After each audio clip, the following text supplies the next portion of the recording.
ओम शांति। आपका प्रश्न है, मुरली में आया कि शिव बाबा माना भगवान जन्म मरण रहित है, इनका और अजन्मा नहीं कहा सकते।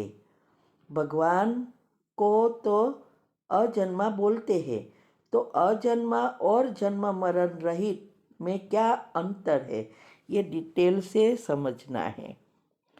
उत्तर है, एक है जन्म मरण के चक्कर में आना, अर्थात खुद गर्भ द्वारा जन्म लेना, तो हम प्रकृति के साथ जुड़ जाते हैं और फिर प्रकृति और आत्मा दोनों साथ मिलते हैं तो वो परिवर्तन होते जाते हैं। इस सृष्टि पर 3-4 चीज़ है जो अचल अमर है, अजर अमर अविनाशी है, अनादि है। आत्मा, परमात्मा, प्रकृति और ड्रामा। लेकिन इसमें से परमात्मा अपरिवर्तनशील है और आत्मा और प्रकृति परिवर्तनशील है, क्योंकि जब आत्मा शरीर के अंदर प्रवेश करती है तो वो 5 तत्व से जुड़ती है, तो आत्मा की असर प्रकृति पर और प्रकृति की असर आत्मा पर पड़ती है। इस सृष्टि पर हर चीज़ परिवर्तनशील है, इसीलिए आत्मा के गुण से अवगुण बनते हैं, अवगुण से फिर गुण बनते हैं, तो ये परिवर्तन होता है। जब परमात्मा वो कभी भी गर्भ द्वारा जन्म नहीं लेते हैं, वो अवतरित होते हैं, लेकिन सृष्टि पर आते हैं, शरीर में प्रवेश करते हैं, लेकिन उसका खुद का शरीर नहीं है, गर्भ द्वारा नहीं आते हैं, इसीलिए उसको अवतरण कहा जाता है। तो इस सृष्टि पर आते हैं माना जन्म भी लेते हैं, माना अवतरित होते हैं। इसीलिए कहा भारत कर्मभूमि और जन्मभूमि है भगवान की। तो ये जन्म उनका अलग है और दूसरी आत्माओं का अलग है, इसीलिए वो अवतरित होते हैं, वो प्रकृति के साथ मिलते नहीं हैं, तो मृत्यु नहीं है, मृत्यु नहीं है तो फिर दोबारा जन्म नहीं है, तो वो जन्म मरण से न्यारे हैं। लेकिन अजन्मा मना नहीं है, क्योंकि वो सृष्टि पर आते हैं और प्रकृति को उपयोग सिर्फ करते हैं, उससे दोनों मिक्स नहीं होते हैं। तो वो परमात्मा की सूक्ष्म शरीर भी नहीं होता है, ना उसका जन्म होता है, ना उसके विचार चलते हैं, जो कर्म बनता है कुछ नहीं होता। सिर्फ वो आकर दूसरे शरीर में प्रवेश करते हैं, वो भी बड़े शरीर में, वो छोटे से बड़े नहीं होते हैं और उसके हाथ में सारा कंट्रोल है। वो जब आना चाहे वो आते हैं, जब जाना चाहे वो जाते हैं। और हम आत्माएं एक बार इस सृष्टि पर आए तो वापिस परम धाम नहीं जा सकते जब तक परमात्मा आके हमें रास्ता बताते हैं। दूसरा यह है कि हम यहाँ सृष्टि पर जब आते हैं तो हमारा जन्म गर्भ में होता है। गर्भ से आते हैं तो हम छोटे बच्चे से बड़े बुजुर्ग तक बनते हैं, तो उसमें और हमारे में माना परमात्मा और आत्मा में ये फर्क है। परमात्मा ना बुजुर्ग बनता है, ना बच्चा बनता है, ना गर्भ में आता है, वो प्रवेश करता है, हम प्रवेश नहीं कर सकते, ये अंतर है। इसीलिए बाबा ने कहा कि मैं जन्म मरण रहित हूँ, लेकिन अजन्मा नहीं हूँ,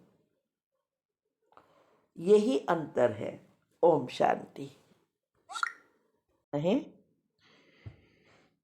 कि जब तक मनुष्य अपने 5 विकारों को भस्म कर कर्म अकर्म नहीं बनाए तब तक वो सुख मिल नहीं सकता, वरना स्वर्ग का सुख मिल नहीं सकता, क्योंकि अकर्म विकर्म की गति बहुत गुह्य है। तो प्रश्न है, क्या हम योग से विकारों को भस्म कर सकते हैं? उत्तर है, हमारा पुरुषार्थ ही तो यह है। हमारे अवगुण जब एक्टिव हो जाते हैं तो इससे विकार बनते हैं, और विकार से विकर्म पाप कर्म बनते हैं। तो जब हम योग लगाते हैं तो नेगेटिव एनर्जी माना पाप कर्म भस्म होते हैं, हमारे गुण एक्टिव होते हैं, तो विकार समाप्त हो जाते हैं। तो इसीलिए योग ही तो मुख्य है। योग से ही विकार विकर्म और पाप कर्म अवगुण सब चला जाएगा, और गुण एक्टिव होंगे तो देवता बन जाएंगे। ठीक है। ओम शांति। ओम शांति। आपका प्रश्न है, वरदान में आया कि राजा के साथ रॉयल फैमिली का भी तिलक दिवस मनाया जाता है। तो ऐसा पुरुषार्थ करो जो भविष्य तिलकधारी बने, ये समझना है। उत्तर है, शिव बाबा परमात्मा ये अविनाशी तिलक, जो भाग्य का तिलक है, उसका महत्व समझा रहे हैं कि अभी संगम युग माना कलयुग और सतयुग दोनों को जोड़ने वाला युग, वो है संगम युग। जब परमात्मा शिव खुद इस सृष्टि पर अवतरित होते हैं भक्तों का भक्ति का फल देने के लिए। इसीलिए बाबा कहते हैं कि देवों का देव माना सभी देवात्माओं का भी से भी उच्च परमात्मा, वो सुहाग, दुनिया में भी तिलक करते हैं ना चांदला, तो उसको क्या कि भाई सुहागन है, पति है तो करते हैं, पति नहीं है तो भूस निकाल देते हैं। तो ऐसे ही बाबा कहते हैं अभी हमें भी शिव बाबा की स्मृति ऐसी बनानी है अविनाशी, जिससे सदा हमारा आत्मा रूपी दीपक जगता रहे। ये रूहानी तिलक है, आत्मिक तिलक है, आत्मा का दिया चलता है। इस आत्मिक तिलक से जो परमात्मा अविनाशी है उसका साथ वो हमारा सुहाग ऐसा लगा देते हैं जिससे हमारा भाग्य 84 जन्मों का श्रेष्ठ श्रेष्ठ बन जाता है। इसीलिए कहते हैं कि ये अविनाशी तिलक है। माया इस तिलक को पूछने मिटाने के लिए हर पल हैरान करेगी, क्योंकि माया और कुछ नहीं है, हमारे पाप कर्म। तो जब हम पुण्य कर्म बनाने जाते हैं, पाप कर्म भस्म करते हैं, तो ये माया तो आएगी ही।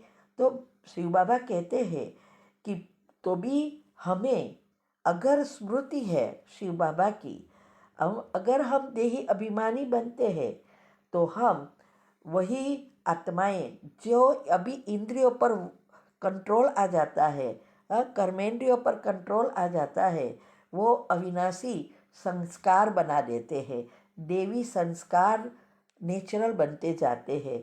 तो वही राज्य घराने में यह महाराजा 8 जन्म के 8 महाराजाएं हैं, जिसका हर जन्म में राज्य तिलक उत्सव माना जब वो राजा गद्दी पर बैठते हैं तो उसका उत्सव मनाया जाता है। तो बाबा कहते हैं कि इसके साथ जो रॉयल फैमिली है उसका भी तिलक दिन मनाया जाता है, क्योंकि राजा के साथ उसकी फैमिली भी साथ में ही होती है। तो शिव बाबा का कहने का भावार्थ यही है कि हमें ऐसा पुरुषार्थ करना है जिससे हम इस राजाओं के फैमिली में घराने में आने के लायक बने, तब हमारा भी सेम रीति से मान सम्मान होगा। इसीलिए हमने बताया है कई बार और यूट्यूब चैनल पर भी वीडियो रखी है कि योग की पहली अवस्था पक्की करेंगे उसके लिए 7 पत्ते का बिल्ली पत्र और 11 आध्यात्मिकता से करनी है। तब हम आ, अभी जो हमारी इंद्रिया 5 इंद्रियों को वश करेंगे, वही स्वराज्य अधिकारी बनेंगे और विश्व राज्य अधिकारी बन सकते हैं। तो हमें ऐसा पुरुषार्थ करना है, एटलीस्ट पहले जन्म में आए और उससे भी आगे श्री कृष्ण के साथ उसके घराने में आए। ये है पुरुषार्थ। तो बाबा तो हम में से यही चाहते हैं कि उनके सभी बच्चे राजा बने। वो जानते हैं कि सब तो बनने वाले नहीं हैं, फिर भी जब तक नहीं बने हैं, रिजल्ट नहीं आया है, तब तक सब इस पद को प्राप्त कर सकते हैं। तो हमें हमेशा बाबा कुछ ना कुछ रीति से हमें प्रेरणा देते हैं, एनकरेज करते हैं। ठीक है। ओम शांति।